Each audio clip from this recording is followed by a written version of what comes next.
Pronto. Agora sim começamos. Vamos orar para começar? Vamos? Querido Deus, maravilhoso Pai, te damos graças, Senhor, por mais esse dia que o Senhor nos dá de vida, por esse sol que está brilhando. Obrigado, Senhor, porque o Senhor nos dá a oportunidade de aprender mais sobre a Tua palavra. Obrigado porque nós temos a oportunidade de aprender também em uma nova língua, que é o inglês. Nos capacita, Senhor, a todos, para que nós possamos honrar o Teu nome também nesse aprendizado, Pai. Fica conosco nesse momento, nos acompanha sempre. É o que eu te peço, pedindo a iluminação do Teu Santo Espírito, para que possamos compartilhar conhecimento, receber conhecimento e assim louvar o Teu nome. Em nome de Jesus te oramos e te louvamos. Amém.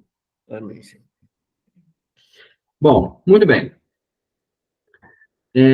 Eu coloquei na mensagem agora há pouco que a gente ia hoje mexer com o verbo to be, aquele nosso amigo por muitos anos, ninguém gosta muito dele, ninguém aguenta mais, às vezes passa o ano inteiro da escola estudando o verbo to be, às vezes mais do que isso, mas é uma coisa extremamente necessária, e vamos tentar colocar assim, de um jeito resumido, fácil, prático, para vocês tentarem, assim, para vocês conseguirem assimilar isso da melhor maneira possível, ok? Porque o que acontece? A partir do momento em que a gente vai vendo isso, a gente vai ver no presente simples, né? O verbo to be é o primeiro passo, e depois os outros verbos que vão usar outros verbos auxiliares. E a gente vai entender como é que funciona isso. Mas, por enquanto, nós vamos ver isso aqui. Deixa eu compartilhar a minha tela aqui com vocês. Conceitos básicos. O documento que eu vou abrir agora é aquele documento que eu já coloquei no Classroom para vocês como material, conceitos base. Eu vou editar esse material agora para ver se quando eu salvar, se automaticamente vai atualizar na pasta de material de vocês, ok? Se não, eu coloco uma nova versão, porque o que a gente está escrevendo, eu estou fazendo de forma a tentar atualizar sempre o material de vocês, o banco de dados de vocês do Classroom, tá bom? Deixa eu ver aqui. Compartilhar. Estão vendo aqui? Verb to be?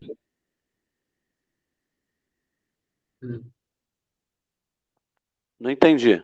Não, Alexandre, é porque eu ia dizer para tu falar para a Patrícia não ficar aparecendo aí atrás, por favor.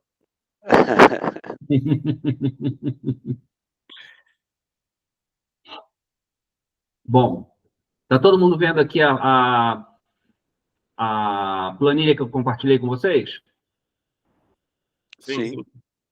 Pronto. Então, olha, isso aqui que eu vou colocar é presente.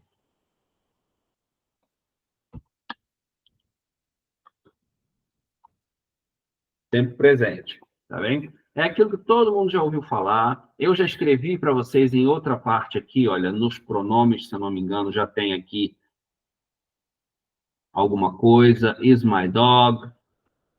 Yours is nicer. Nos verbos eu coloquei aqui alguma coisinha também, que é o am, are, is, are. Só que agora a gente vai ver de uma forma um pouco mais específica, porque nós vamos ver o positivo, o negativo, o interrogativo e o interrogativo negativo. Tem um monte de coisa aí para a gente brincar hoje. E a partir daí a gente vai poder usar, entre outras coisas, o gerúndio, né? Estou fazendo, estou comendo, ela está andando, tudo precisa do verbo to be. E também para colocar características, né? Eu sou alto, ela é bonita, isso é velho e por aí vai. Então, olha, aqui a gente já viu a primeira parte, que é o I am. Deixa eu mudar de cor aqui.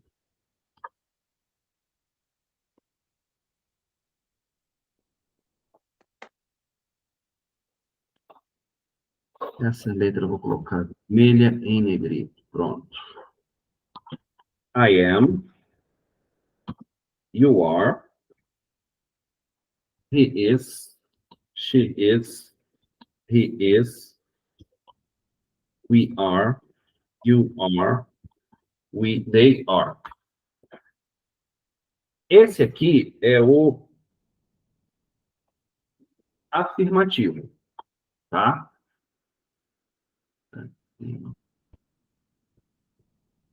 Vou aumentar um pouco, porque eu vou aproveitar. Vou colocar o seguinte para vocês. I am ou I'm, né? O contraído.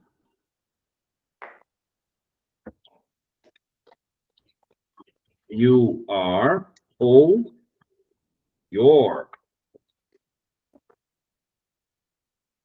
He is ou his. She is ou she's. It is ou it's. We are ou... Opa.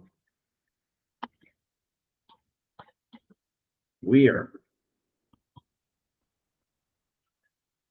Aqui é a mesma coisa do you, your. E aqui é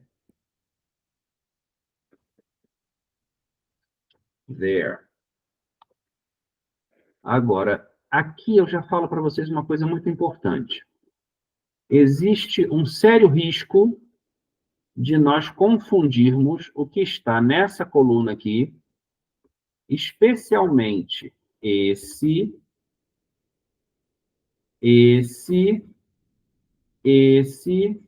querem ver? Nos pronomes possessivos, não é assim? Your, his. Esse aqui não, porque esse é her, né? Esse aqui não tem grande problema. Mas esse aqui tem problema. Esse aqui não tem problema. Esse tem problema. E esse tem problema. Então, o que eu vou fazer aqui, ó? Vou marcar esse e esse. Vou colocar um pano de fundo vermelho. Eu vou escrever aqui, conflito. Por quê? Porque muitas vezes a gente quer escrever seu cão, your dog, e acaba escrevendo your dog. Aí você está dizendo que você é um cão. Percebe? Tá. Aqui, mesma coisa, ó. They are. Eles são. Aqui, their é o deles, é o possessivo, né? O seu para deles. E aí, se você coloca, por exemplo, they are German. Eles são alemães, tá? Essa frase aqui significa eles são alemães. They're German. Mas se você escreve they're German, é completamente diferente. Porque esse aqui quer dizer o alemão deles.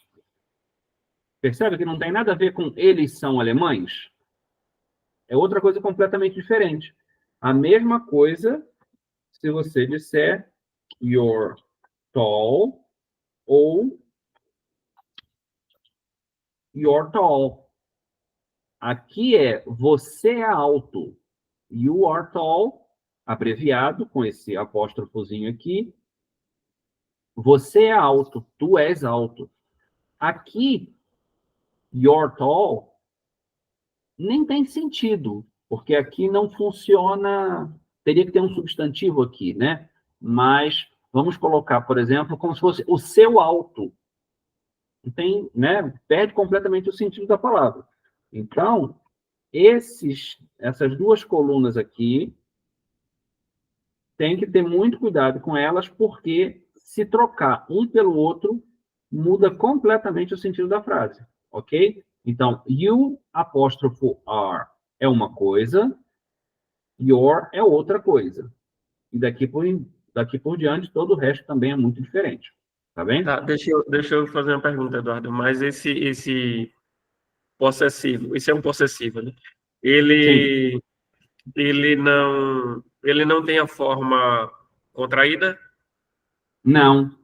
Ok. Aqui, o possessivo ele não tem forma contraída. Ele Hum, tem uma forma final, que eu até já mostrei para vocês um pouquinho aqui, nos pronomes. Por exemplo, ó, o possessivo, my, your, his, her, its, our, your, their, eles têm uma forma diferente quando o pronome está longe do nome ao qual ele se relaciona. Por exemplo, aqui, ó. Vocês estão vendo aqui a aba dos pronomes? uhum. Pronto. Estamos. Quando, quando o pronome possessivo, isso aqui é um pronome possessivo, deixa eu aumentar aqui para não dar problema. Pronome possessivo, e aqui do lado é o possessivo deslocado, tá bem? Quando o pronome possessivo está junto do nome ao qual ele se relaciona, então nós vemos, por exemplo, this is my dog. Está juntinho, logo antes, este é meu cão. Agora, quando eu mudo e digo este cão é meu, o my já não está mais perto do dog. Então, Aham. passa a ser a forma mine. Ok? This dog is mine. A mesma coisa aqui. Your dog, this dog is yours. Aí ele muda de forma, ganha um finalzinho aqui com S. Tá bem? Então, a gente precisa tomar cuidado com isso. Mas, no caso que nós estamos vendo agora, do verbo to be, esse pronome possessivo deslocado, ele nem entra tanto, não é nem tanto o perigo. O perigo é o conflito com o pronome possessivo normal, tá? Então, aqui é o your, e fala praticamente do mesmo jeito, né? Your. Não tem diferença quase nenhuma. Então, his, its, your, their. Ok? Isso aqui é bastante importante da gente saber diferenciar. Então, olha, esse aqui é o verbo to be afirmativo. A forma normal, antes da barrinha, e a forma contraída depois. Então, é I am ou I'm. Ok? E daqui para baixo, segue o exemplo. Agora, aqui, negativo. Vamos brincar um pouquinho. Vamos aumentar a família.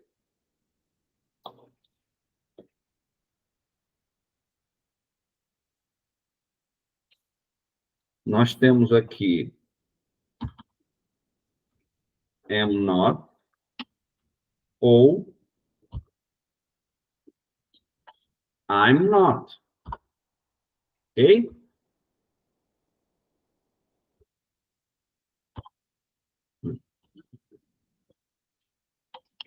I am not ou I'm not. Aqui nós temos. E aqui ainda cresce um pouquinho mais a família. You're not. You aren't. Para ficar menos coisa, só para isso, eu vou economizar aqui, porque a gente poderia dizer aqui o seguinte, ó. A forma completa, grande, dessa frase seria you are not. Ó, ficaria assim.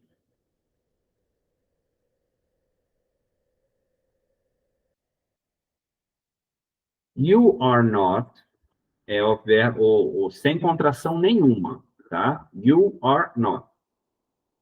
E percebam o seguinte, aqui a gente já consegue ver uma diferença bem marcada. Quando eu quero dizer em português o negativo, eu digo eu não sou. O não fica antes do verbo, não é isso? Você não é, ele não é, ela não está, né? Porque aqui o verbo to be é o ser ou estar. Sempre coloca o sujeito, o não e o verbo. Aqui não funciona assim. Aqui é você é não. Eu sou não. A ordem troca, tá? Isso é muito importante da gente ver. Aí aqui o que acontece, ó? A forma sem nenhuma contração, you are not, ou dois tipos de contração. Quando você coloca o are contraído junto com o you, igual a positiva, né? Igual a afirmativa, your, então você pode colocar you're not. Ou quando o are ele está junto com o not. Né? Joga para lá ou joga para cá. E aí, quando você contrai o are com o not, fica you aren't. You aren't. Ok? Então, as três formas estão certas. Algumas são usadas em um tipo de contexto, outras são usadas em outro. Ok? Por exemplo, quando você quer ser muito taxativo naquilo que você está dizendo, ah, eu sou melhor do que você. Não, você não é. Sim, eu sou. Não, você não é. E você quer dizer assim, com todas as letras. Você não é. Então, você pode falar, you are not. Você marca bem as palavras, está dando uma ênfase no peso daquilo que você está dizendo. Quando você está dizendo com mais rapidez, com mais fluidez, você fala, no, you are not. Né? Tudo junto. You aren't também é usado, muitas vezes, como resposta. Por exemplo, eu estou bem arrumado? Aí você pode dizer, no, you are not, ou no, you aren't. Tanto faz as duas frases, mas essa terceira forma aqui, you aren't, ela costuma ser usada mais nesse ponto de resposta a uma pergunta que foi feita. Você quer dizer, não, você não é, não, ele não é, não está, usa-se mais esse aqui, ok? Então, vamos colocar aqui as outras partes. Ó, he is not, ou he's not, ou he isn't. Percebem que é a mesma coisa? Aqui é sem nenhuma contração. He is not. Ele é não. Acabou. Aqui, a gente pega o verbo is e contrai junto com o pronome he. Então, fica his not. É simplesmente pegar o contraído do afirmativo e meter o not na frente. E tem também o is contraído com o not. E aí fica he isn't. Da mesma forma, usado mais para respostas a perguntas. Ah, ele está aqui? Não, ele não está. Então, você pode dizer no, he's not, ou no, he isn't. Ok? Próximo. Mesma coisa. She is not. She's not. Ou she... Opa, fiz errado aqui, desculpa. She isn't. O que é isso? Sem nenhuma contração, contraído na primeira ou contraído no final. O is contraído com o pronome, o is contraído com o not. She is not, she's not, she isn't. Ok? Mesma coisa no it. It is not, it's not, it isn't. We We are not. We are not. We aren't. Opa.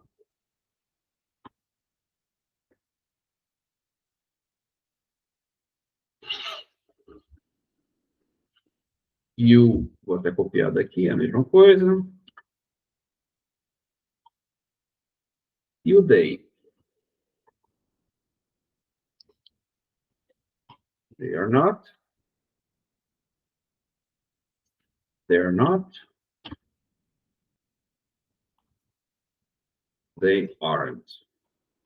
Vou aumentar aqui um pouquinho mais. Olha só, aqui nós temos o quadro do afirmativo e do negativo do verbo to be no presente, ok? I am, you are, he is, she is, it is, we are, you are, they are. I'm not, you're not, he's not, she's not, it's not, we're not, you're not, they're not. Esse aqui são os dois principais que estão nas sentenças afirmativas, né? É complicado dizer afirmativo porque aqui eu vou colocar aqui o seguinte, positivo, pronto. O nome não é esse não, mas ó, quando eu quero dizer uma coisa positiva, eu digo assim, negativo assim. Por quê? Porque esses dois aqui, o positivo e o negativo, eles estão fazendo afirmações, não estão fazendo perguntas. Tá? Essa é a diferença que eu quero fazer. Aqui são as afirmações e embaixo nós vamos fazer as perguntas. Tá? Como é que a gente faz isso? Aqui nós vamos colocar embaixo. Am I? Are you? Is he? Is she? Are we? Are you? Opa, não fiz errado, desculpa.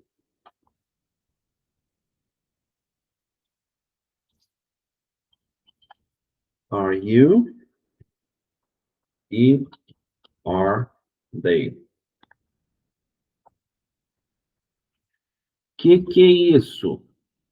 Quando eu quero fazer uma pergunta, o verbo fica antes do sujeito. Então, se aqui é I am, aqui atrás, não, aqui embaixo, para fazer a pergunta, fica am I. Então, só como exemplo aqui, I am Eduardo.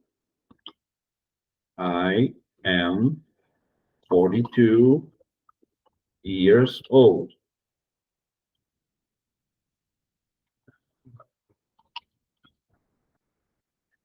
Eu sou Eduardo, eu tenho 42 anos. É a maneira que eles escrevem lá para dar a idade, eu sou 42 anos velho. Percebem aqui, ó. Eu sou 42 anos velho. 5 anos. I am 5 years old. Mesma coisa, uma criança que tem 5 anos. É 5 anos velha, ok? Então, só como uma informação rápida. Se eu quero transformar isso numa interrogativa, numa pergunta, essas duas frases aqui, vai virar Am I Eduardo? Am I 42 years old? Ok? O que acontece? Eu peguei o verbo, no caso do verbo to be, ok?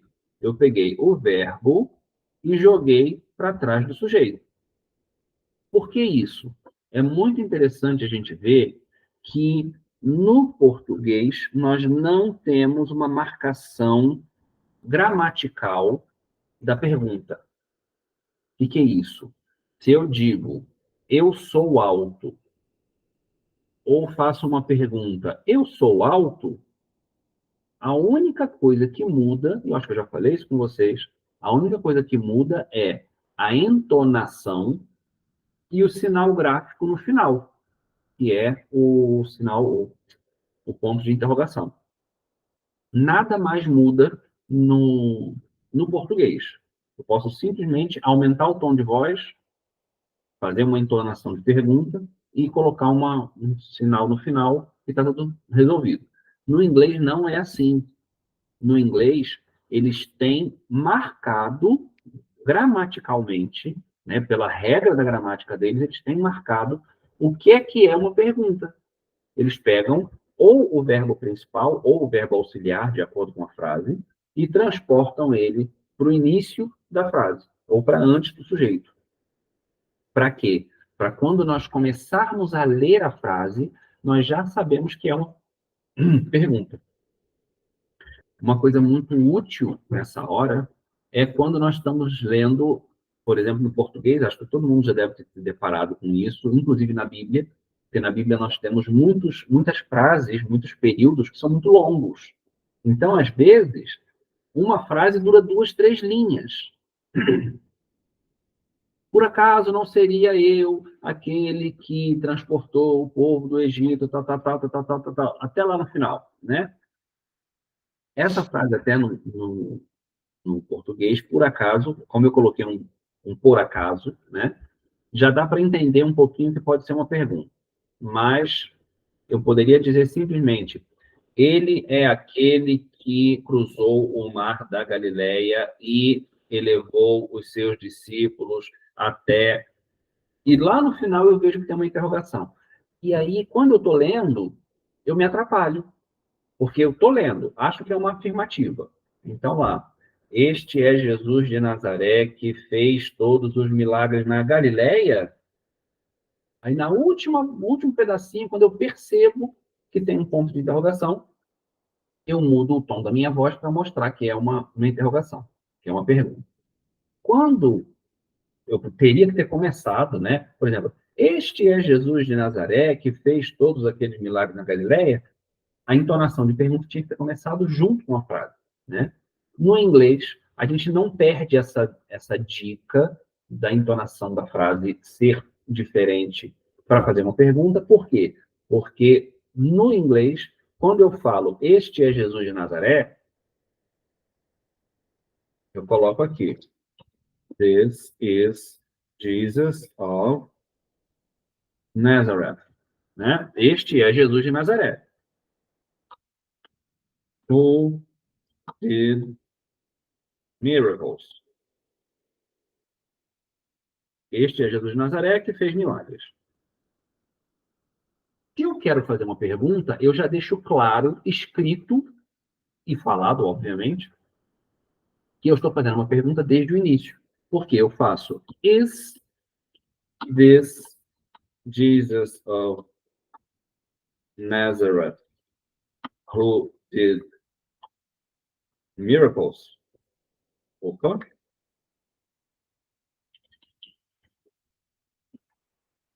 Percebem que faz diferença? Aqui é gráfico, é fácil de ver que eu estou falando de uma afirmação. Eu sou taxativo. Este é Jesus de Nazaré. Aqui eu estou mostrando uma dúvida. É este Jesus de Nazaré que fez milagres? Vamos dizer assim, né? No português de Portugal, existem casos em que eles jogam o verbo para o início da frase também. Não sei se vocês já perceberam isso. É isto, né? É isto que estavas a procurar, por exemplo, né? Mas no português do Brasil quase nunca isso acontece. E aqui, no inglês, é muito fácil de nós vermos isso. E tudo isso fica marcado graficamente, gramaticalmente, dentro da frase. Ok? Então, aqui é a parte interrogativa do verbo to be no presente.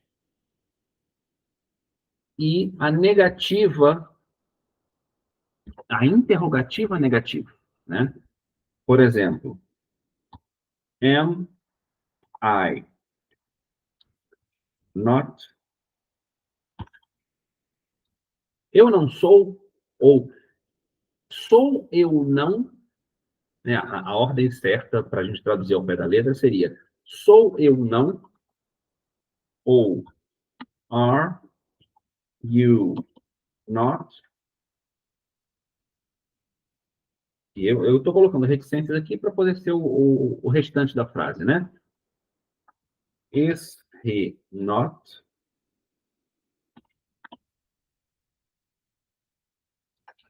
Is she not? Is it not?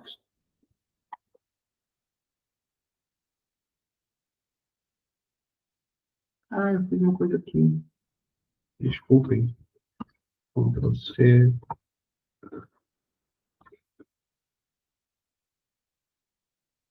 Ctrl+V.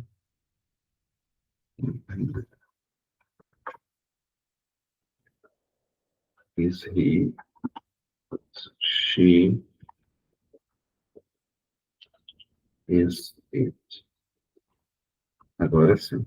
Tá vendo? Estava diferente aqui a coisa. Ó.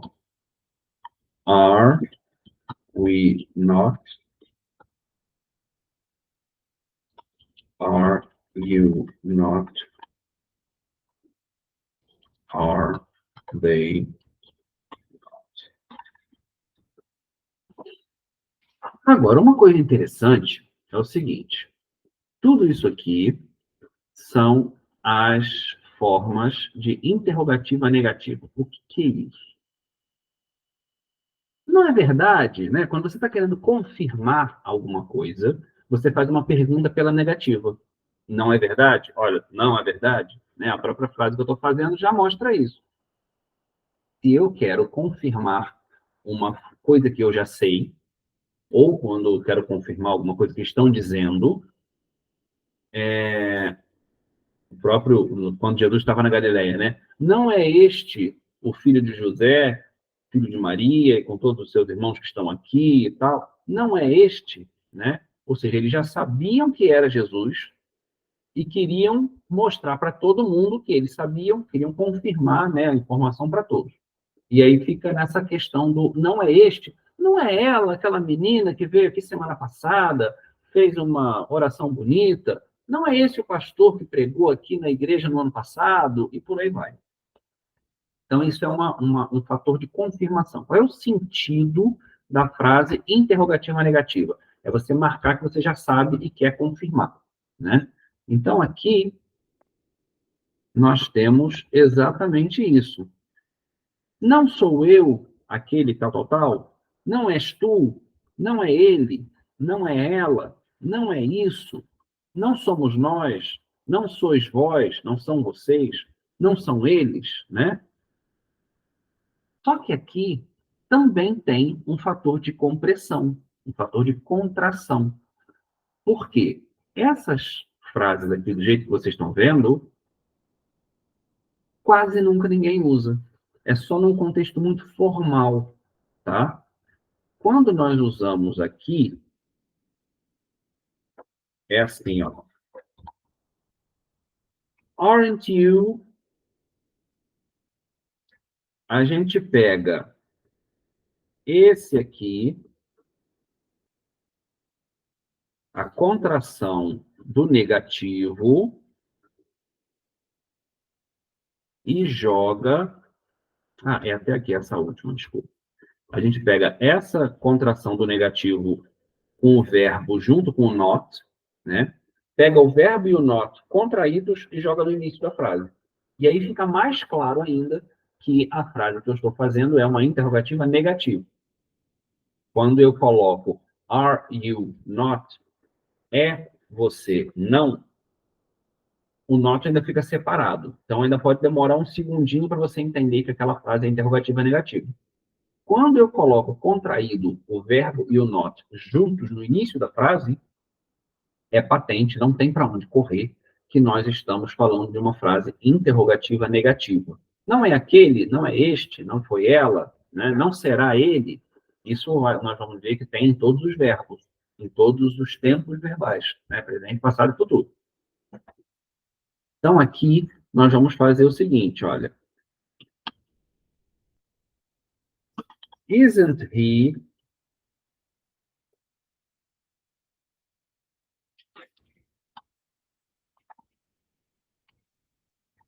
isn't she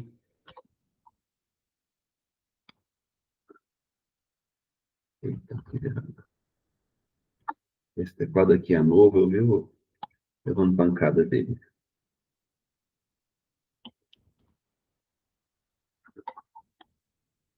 Isn't it? É estranho de falar, né? Isn't it? Essa é uma palavra só, mas é assim mesmo. Aren't we? Não somos nós aqueles que deveriam estar fazendo a peça de teatro? Não somos nós aqueles que deveriam estar lá na frente hoje? Aren't you? Né? E funciona tanto para o singular quanto para o plural, é a mesma coisa. Are they not? Vira aren't they? Sempre com pergunta. Não são eles aqueles que deveriam vir, né? És tu aquele que deveria vir? É na interrogativa afirmativa, na interrogativa positiva, né? Quando eu quero saber de verdade. Mas não és tu aquele que deveria vir, né? Eu estou fazendo a pergunta para confirmar. Reparem que eu deixei esse aqui por último. Am I not? Por quê? Porque ele tem uma característica muito particular dele. Quando eu quero fazer a contração desse aqui, am I not, existem algumas pessoas que fazem assim. Ain't I. Isso aqui é bastante usado no informal, né? Mas no formal, nós temos uma coisa engraçada. Deixa eu voltar aqui. Opa. Já estou. Vamos aqui para o positivo. Vamos voltar no positivo para entender como é que funciona aquilo lá. Vocês percebem que o padrão do positivo é o are? O que tem mais? Ó, I am, né? Fica um. He, she, it é o is. Ficam 3. Só que o restante é o majoritário, né? You are, we are, you are, they are. Esses são os predominantes. Essa é a maior parte da conjugação. E vocês percebem também, nos outros verbos, aqueles que o Adilson, inclusive, vai postar hoje, já postou, né? Que eu vi uma postagem aqui do Classroom, deve ter sido o Adilson que fez. Os verbos, a maioria dos verbos, quando você vai mudar, só muda esses 3. He, she, it.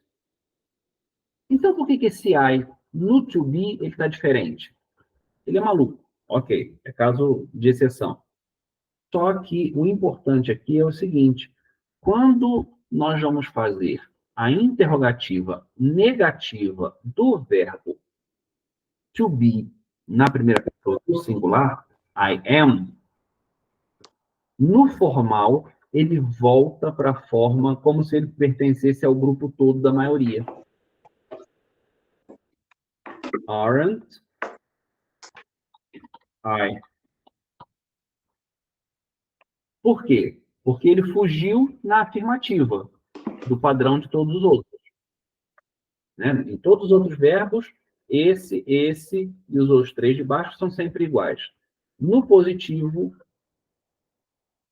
Não, besteira aqui, mas tudo bem, peço desculpa. Alguém está buzinando aqui fora. No positivo, o verbo to be foge no I, vira am.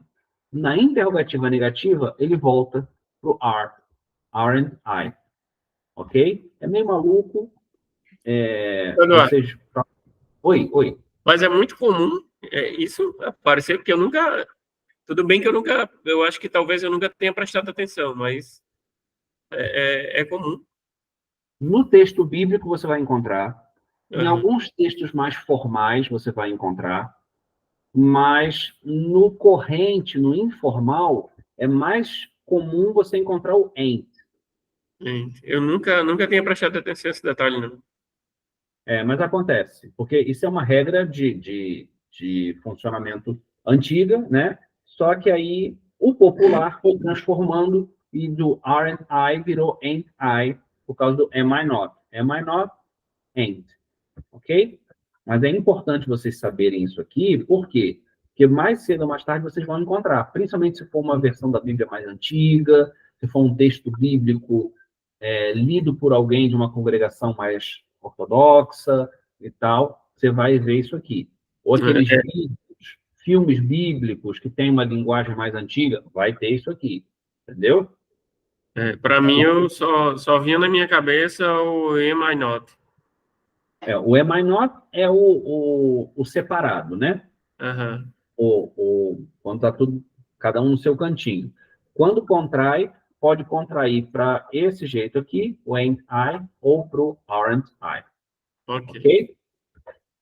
Então, olha, em 40 minutos, basicamente, nós vimos as 4 formas de conjugação, de uso do verbo to be no presente, tanto no positivo quanto no negativo, interrogativo positivo e interrogativo negativo. O que nós vamos precisar fazer agora? Vamos precisar exercitar. Né? Eu vou lançar para vocês uma atividade que vai exercitar isso aqui, para vocês criarem frase, para vocês colocarem preencher mesmo lacuna para fazer exercício com isso aqui, para vocês marcarem isso na cabeça. E quando vocês forem ler um texto, por exemplo, né, o texto bíblico que a gente está lendo, você vai ver que já tem algumas coisas em que vocês vão usar pelo menos o positivo. O negativo eu não tenho certeza agora se vamos usar no capítulo 1 de Gênesis, mas pelo menos o positivo vocês vão ver. E, por exemplo, a luz é boa. The light is good. Is é esse aqui, porque light é uma coisa, né? Não é um animal nem uma pessoa. Então, é um it. It is good. The light is good. Então, aqui você já usa o verbo to be no presente, né? Deus fala, eu sou, I am. Né? Nesse capítulo 1 não vai falar, mas já entendam que isso vai entrar aqui. E por aí vai. Todas as pessoas do verbo to be, vocês daqui para frente vão usar muito. Não tem como, não dá para fugir, tá? Eu não entendi por que esse aqui. Ah, não, tá. Isso aqui são os conflitos. Tá bem. Meus queridos, eu vou pedir um minutinho para vocês, que eu vou ter que ir à casa de banho, vou beber um pouco de água, e daqui a pouquinho eu volto, tá bom? Deixa eu pausar aqui a gravação. Podem continuar aí que eu já vou voltar. Eu posso parar a gravação. Pausar. Não sei. Tudo bem. Vou tirar aqui, daqui a pouquinho eu volto. Só um minuto.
Podemos voltar?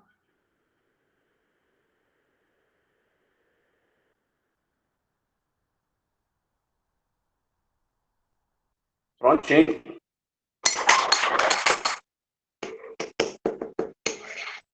Ok.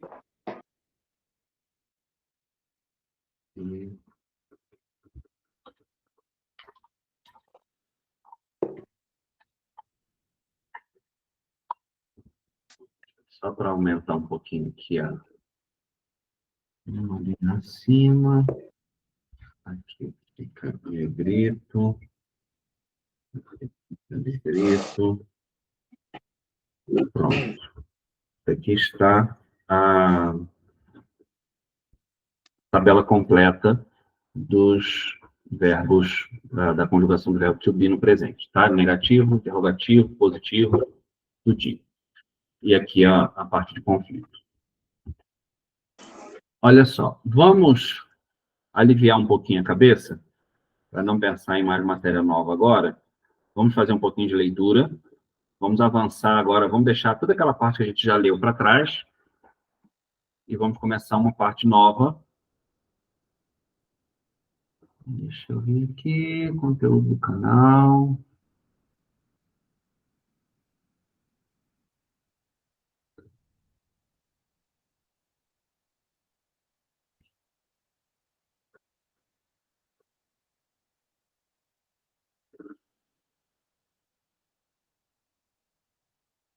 Vou colocar aqui para compartilhar para vocês.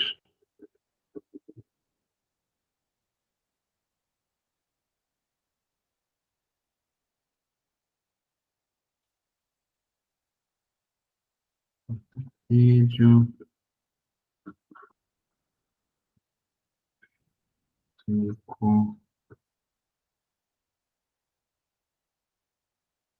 Vamos começar aqui com o segundo dia. Já vimos bastante antes.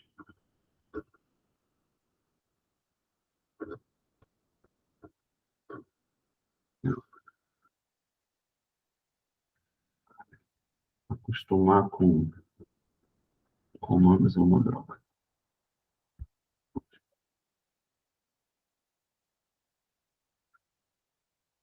Compartilhar.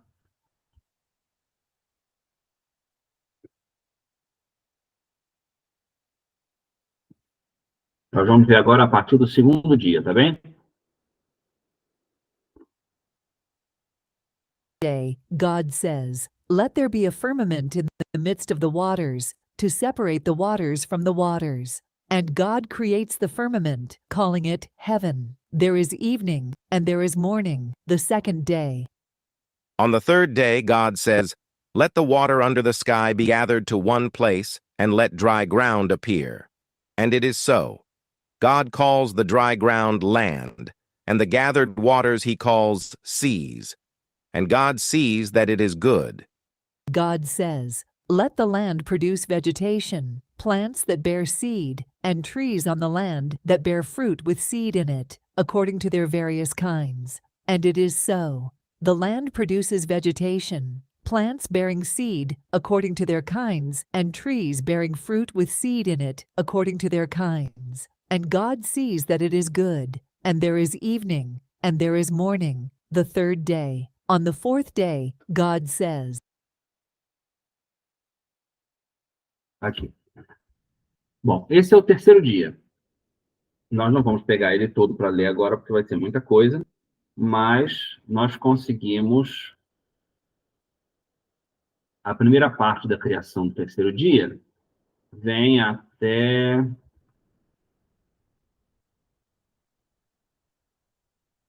Deixa eu ver.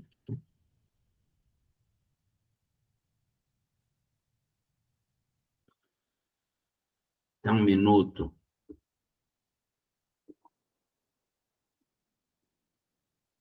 Dos 35...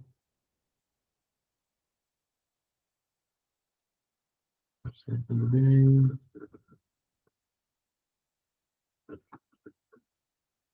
Ó, até aqui a gente já tinha chegado, né?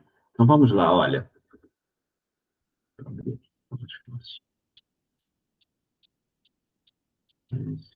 Classroom.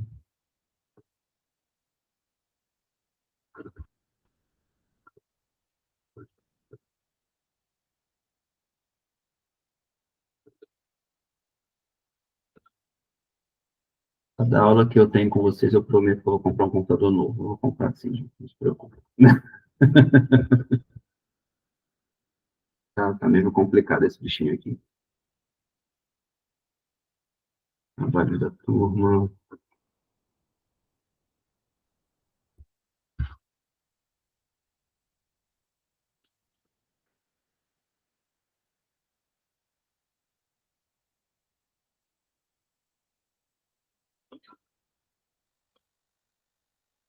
Ó, eu vou fazer aqui, então, vou partilhar outra coisa. Trabalho da turma, compartilhar. Olha, nós vamos ficar aqui, então, olha, no terceiro dia, até essas três linhas, tá bem? Ó. On the third day, God says, let the water under the sky be gathered to one place and let dry ground appear. And it is so. God calls the dry ground, land, and the gathered waters he calls seas. And God sees that it is good. No terceiro dia, on the third day, God says, Deus diz, let the water under the sky, que as águas sob o céu, under é sob, né, debaixo do céu, estejam juntas, sejam juntas, reunidas, gathered to one place, para um lugar, and let dry ground appear, e que a terra seca, dry ground, o solo seco, apareça. And it is so. E isso é o que acontece, né? It is so, e é assim, né? Acontece assim. God calls the dry ground land. Deus chama o solo seco de terra, ou a parte seca, né, de terra, and the gathered waters, e as águas juntas, gathered juntas, the gathered waters, he calls seas. Ele chama mares. And God sees that it is good. E Deus vê que isso é bom. Nós vamos até aqui, que o terceiro dia tem bastante coisa, então não vale a pena a gente tentar fazer tudo de uma vez. Mas vamos começar. Josi, começa você hoje pra gente?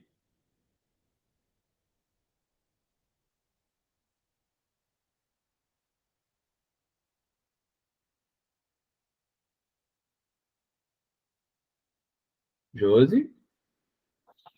Oi. Peraí que eu tava meio aqui dormindo. Ó, menina! Eu cansado. Eu não sei nem até onde é. Ah, Ó, se você olhar aí na tua página da reunião, eu estou partilhando a parte da folha. Onde está azul é para ler. 2 linhas e meia. Ok. Deixa eu só ver se eu encontro aqui. Ai, tá. É porque é miudinha, eu enxergo, não consigo não. Ah, tá pequeno, verdade. No telefone fica Deixa pequeno. só eu tentar ver até onde é. Achei já.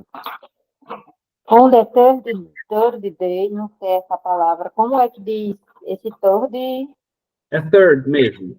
Porque esse TH, o TH é aquele que é da língua presa, né? The third day. On the third day. Ah, tá. Entendi. On the third day, God said, let the water under the sky be gathered, be gathered, no, to one place and Gathered. Gathered. Isso. Gathered. Gathered. To one place, gathered. sky be gathered to one place, and let dry ground appear. And it is so.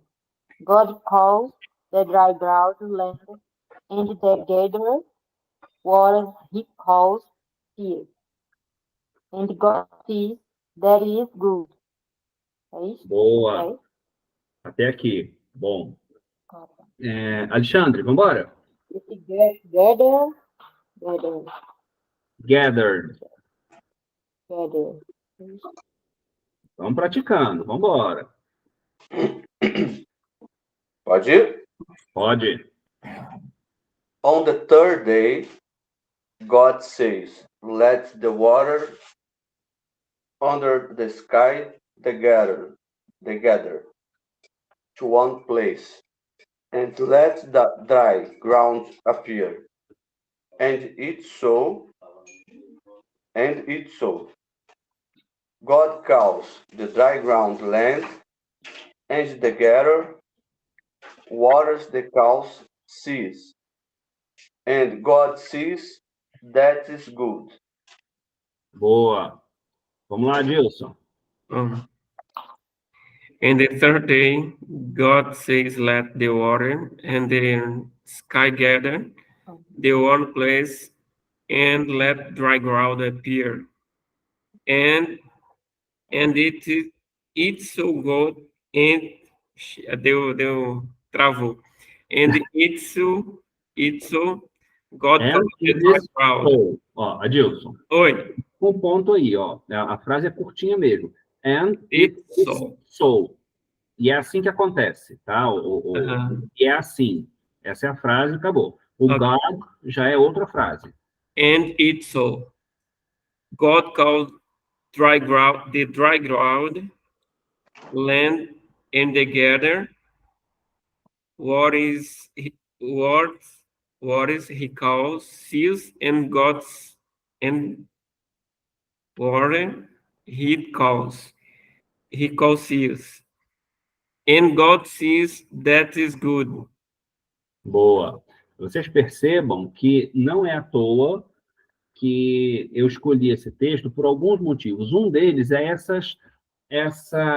esses trocadilhos que a gente vê aqui. Por exemplo, e as águas ajuntadas, né, ao ajuntamento das águas, ele chama mares. Mares, em inglês, é seas, S-E-A-S. E logo depois tem and God sees, como verbo, that it is good. Então, God sees... desculpa.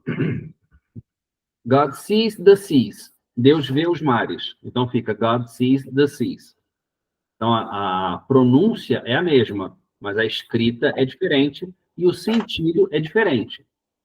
Seas, como mares, e seas, de ver, na terceira pessoa do singular, né? Ele vê, o som é praticamente a mesma coisa, mas o sentido é muito diferente. E a gente tem que prestar atenção nessas partes, que faz bastante diferença. Outra coisa, normalmente, quando nós falamos dia, é no dia, então é on. É mais ou porque o on e o in, nós temos uma diferença aí.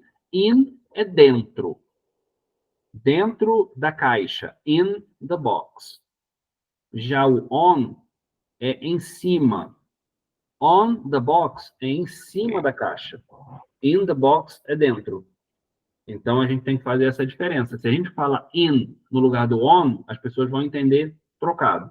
E no que diz respeito ao dia, no primeiro dia, no segundo dia, é on the third day. É porque as coisas acontecem, eles veem diferente da gente, né? Inicialmente, eu pensaria que o dia seria in, que aconteceu dentro do dia, né? Mas eles olham isso como se fosse... o dia está aqui e as coisas estão acontecendo por cima dele. Então, é on the third day. É meio maluco isso, são formas diferentes de pensar na realidade, no mundo, né? Mas é assim, fazer o quê? Então, é on the third day, e os trocadilhos a gente tem que tomar cuidado também. Seas, de mares, e sees, de ver, é mais ou menos a mesma coisa, tá bom? A pronúncia é a mesma, o sentido é diferente. O Eduardo, assim, é claro que a tradução não vem ao caso, porque não é algo muito interessante de se ouvir. Mas tem uma outra palavra que... O sol de uma praia? Não, tem uma... a pronúncia é parecida com third, de terceiro. De terceiro. Mas eu lembro eu lembro quando a gente fazia inglês, o professor fazendo uma vez um exercício oral e uma pessoa falou de uma forma diferente, mas na ideia de falar o terceiro. Uhum. Só que o significado é diferente. Assim, a pronúncia é basicamente a mesma, mas o significado é diferente. E o significado é algo não muito interessante. Assim, eu acho que você deve ter entendido o que eu falei, eu acho. Sim, porque não é third, é third, né? Aham. Porque gente, basicamente é uma bola de excremento, ok? É isso, foi isso que... Não tem jeito. E assim, nós vamos encontrar, porque isso não é um palavrão. Especificamente, a palavra third não é um palavrão, mas ela é usada com um contexto de palavrão, né? Mas você encontrar, por exemplo, você está andando na rua e você encontrou um Third dog. Você pode dizer que você encontrou um monte de dog turd, né, de excremento de cachorro. Uhum. Não é ofensivo, mas aí as pessoas dão um peso ofensivo para a palavra. Né? Uhum. Mas a pronúncia é basicamente a mesma, né? A pronúncia, basicamente, a única coisa é o T. Uhum. Em third, você não tem o TH, que é aquela coisa forçada na ponta do dente, na língua do dente. Uhum. Já o third é a questão da língua presa, né? Third, aí ela tem um som mais sibilante, né? Que a gente chama. E o sede também é um pouco parecido, né? A pronúncia. O quê? Thirst. Thirst, Né? bem. Sede, exatamente. Thirsty, né? Eu estou com sede, eu estou sedento. Também funciona mais ou menos da mesma forma. Vocês vão encontrar muito som parecido no inglês. Muito, muito mesmo. Por quê? Porque no português a gente também tem. Só que a gente não percebe, porque nós estamos tão acostumados e já passa direto, né? Nós não vamos confundir a cesta de basquete com a sexta-feira, mas o som é basicamente o mesmo, a escrita é um pouco diferente e o sentido é diferente. Ou seja, nós também temos, só que para a gente não é mais estranho, porque nós estamos muito acostumados com a corrência da língua. Só que quando a gente escuta uma coisa diferente vindo de fora, a gente estranha, né? Arão, falta só você. Bora lá. On the third day, God says, let the waters and the sky be gathered to one place, and let the ground appear. And it is so. God calls the ground land, and the gathered waters he calls seas. And God sees that it is good. Boa. O que acontece? O que eu preciso de vocês nesse sentido do áudio escutem mais, acostumem mais o ouvido de vocês aos sons da palavra, aos sons do texto. Então, na medida do possível, pelo menos mais umas 2, 3 vezes por semana, parem uns minutinhos. Eu acho que esse vídeo no total dá 3 minutos e meio. Parem, escutem, tentem voltar. Por quê? Porque tem muita coisa que parece a mesma coisa, mas não é. Tem coisas que a gente acaba pulando por cima, porque o som é o mesmo, então a gente vai, né, por instinto a gente pula. Mas a questão temos que acostumar o ouvido, temos que estar habituados com os sons diferentes, para que não seja diferente mais, né? Esse é temos que fazer parte, isso tem que fazer parte da nossa vivência. Então, pelo menos aí umas 2, 3 vezes na semana, parem um pouquinho, escutem de novo o áudio, escutem outros áudios, tenham acesso a outros materiais em inglês, para vocês poderem relacionar com outras coisas, um vídeo no YouTube, ou um outro texto bíblico, né? Eu até acho que já falei com alguns aqui, tem uma versão da Bíblia um aplicativo da Bíblia chamado YouVersion. Deixa eu colocar aqui, vou apresentar outra coisa, só para poder escrever para vocês. Conceitos básicos. Aqui, ó. YouVersion. Isso aqui, depois eu coloco para vocês na internet. No grupo do WhatsApp, desculpe. Essa YouVersion, ela te oferece a oportunidade de baixar qualquer não, né? Muitos idiomas diferentes de Bíblia e o áudio desses idiomas. Então, quando você consegue baixar o áudio, você consegue ler e escutar a Bíblia ao mesmo tempo. Então, façam isso. Acostumem-se com o ouvido, com os sons. Isso vai fazer toda a diferença no aprendizado de vocês. Gente, eu vou fazer o seguinte, eu vou precisar parar um bocadinho mais cedo hoje, parar agora 1h20, porque eu vou ter que sair, que eu tenho que buscar meu filho. Então, tem mais um monte de coisa para resolver hoje. Então, a gente vai parar por aqui hoje, fizemos a nossa leitura, pegamos essa parte do verbo to be, extremamente importante, muito. Vocês vão ver daqui para frente isso aqui o tempo todo. Então, eu vou botar bastante exercício para vocês na internet, para vocês exercitarem isso aqui. Por hoje a gente fica aqui para não jogar material demais em cima de vocês, mas eu vou pedir, por favor, baixem esse material, levem para o telefone e estudem, leiam essas fórmulas, essa tabelinha. E quando vocês puderem, assim que eu puder, eu coloco o exercício na internet para vocês, façam e joguem de novo para mim, tá bom? Sim. Eu estou pegando filmes e séries que eu já assisti em português e reassistindo no inglês. Muito bom, muito bom. O meu objetivo inicial, porque aí você já sabe mais ou menos o que dizem, né? E aí você agora vai escutar em inglês. Isso é ótimo. A questão da Bíblia também é muito bom por causa disso. Porque você já conhece o texto bíblico. E aí, quando você escuta uma frase em inglês, você consegue relacionar, por pouco que seja no início, mas aos pouquinhos isso vai aumentando. Vai aumentando a tua familiaridade. Não, eu sei que aqui, no primeiro dia da criação, acontece a luz. Luz, light. E já começa a funcionar. Tá bem? Eu vou parar aqui, só um minuto. Eu tenho escutado músicas e tenho pego algumas palavras já conhecidas. E aí eu fico tentando traduzir na mente. Maravilha. Então, eu recomendo que todos façam isso. Hinos em inglês, ao invés de escutar o Caminho no Deserto, escutem Waymaker, entendeu? Ao invés de escutar o Que Segurança Sou de Jesus, escutem o Blessed Assurance, porque aí vocês já vão pegando essas versões originais para acostumar mesmo o ouvido. Quanto mais contato vocês tiverem com língua, melhor. Quanto mais exposição vocês tiverem ao inglês, mais fácil vai ser das próximas vezes. Então, essa parte não pode ficar sem, tá bom? Gente, alguém falou? Não. Goodbye. Goodbye. Obrigado. Até a próxima. Fiquem com Deus. Qualquer coisa, o telefone está aí. Um abraço. Tchau.